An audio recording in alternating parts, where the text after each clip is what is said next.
A ceremonial greeting for Turkey's Prime Minister.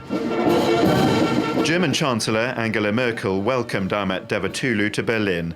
Their two nations as close as ever following the suicide bombing in Istanbul, which killed 10 German tourists. Security was discussed between ministers of the two countries, but it was the issue of refugees which dominated the agenda. The Turkish Prime Minister said it was a problem for the whole world. The refugee crisis is not Germany's crisis. The refugee crisis is not Europe's crisis. The refugee crisis is also not Turkey's crisis. It's not a crisis that we export to each other. On the contrary, it is the reflection of the crisis occurring in Syria and Iraq.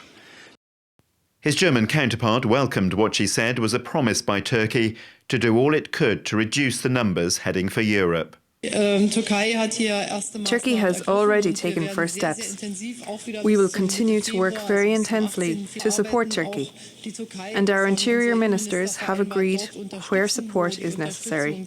But while Germany and Turkey were discussing solutions, the French Prime Minister was warning of potentially disastrous consequences for Europe if the crisis isn't resolved. We will have to face the refugee crisis caused by geopolitical situations in the Middle East and Africa for a long time. We won't be able to solve the problem of Syria in a few days. We will have to have the right means to intervene there. But we have to live with this. It's part of our lives now. This is the challenge and the feeling that history can be tragic, and Europe could very well break up in a very short time. We have to be realistic. Germany and Turkey clearly feel that they've done more than other nations to help Syrian refugees. And the leaders of both countries stress that they see this as a humanitarian as much as a political issue. Their challenge will be persuading the rest of the international community that much more needs to be done.